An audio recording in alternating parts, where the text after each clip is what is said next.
All right, guys, we're going to do another First Chapter Friday, and this one is living through the post 9/11 era.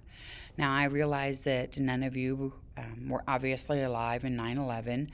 Um, if you talk to somebody my age or people even 20 years younger than me, I promise you we can all tell you exactly where we were on 9/11. I was teaching out at Wood Middle School at the time.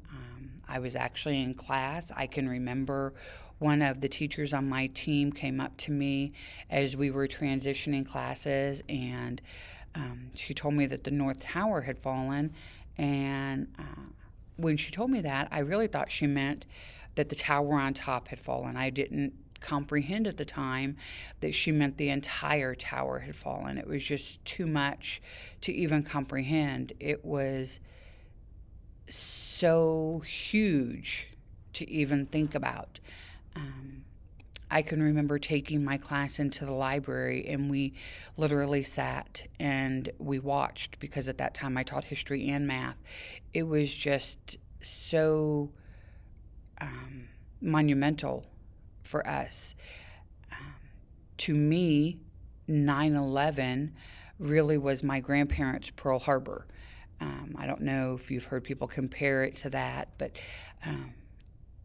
every generation kind of has something. And so this book kind of gives us a perspective of that. So, the day the world changed. On September 11th, 2001, and terrorists flew planes into the Twin Towers at the World Trade Center and the Pentagon. A fourth plane crashed in a field in Pennsylvania. 2,977 people died in the attacks. It was the largest loss of life from a foreign attack on U.S. soil. This was a new kind of war. The attackers were members of Al Qaeda, eager to kill in the name of Islamic extremism. Most Americans knew little of the enemy or their cause. Time would change that. And then it gives you some pictures.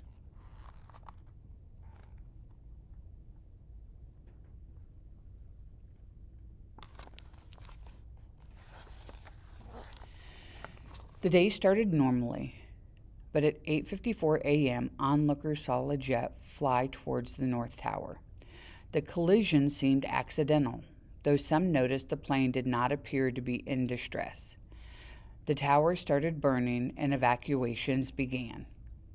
15 minutes later, another plane flew into the South Tower. These were not accidents. Inside, ceilings and walls fell, smashing furniture and computers. People fled to the stairwells and elevators, but some were blocked by the damage. Rising 110 stories high, each tower had 20 elevators capable of carrying 10,000 pounds at 1,600 feet per minute. Though not all elevators worked, many brought people to safety. In one stopped elevator, riders used tools to pry open the doors, hack through the sheetrock, and crawl free under a bathroom sink. And then in this side, you can see a picture of the towers, and then they kind of give you a picture of what the schematic would look like of the planes flying. And then over there, it's a nice clear day in New York. And then in the rest of the book, guys, you're going to get an idea of what the recovery was like,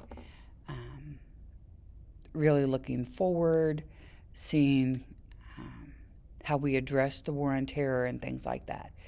This gives you a really good idea of kind of everything that happened, and it goes all the way up through 2011.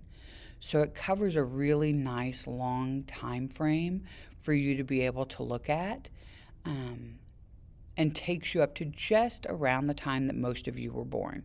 So this book, again, Living Through the Post 9/11 Era, is going to be located in our American History section in the Learning Commons.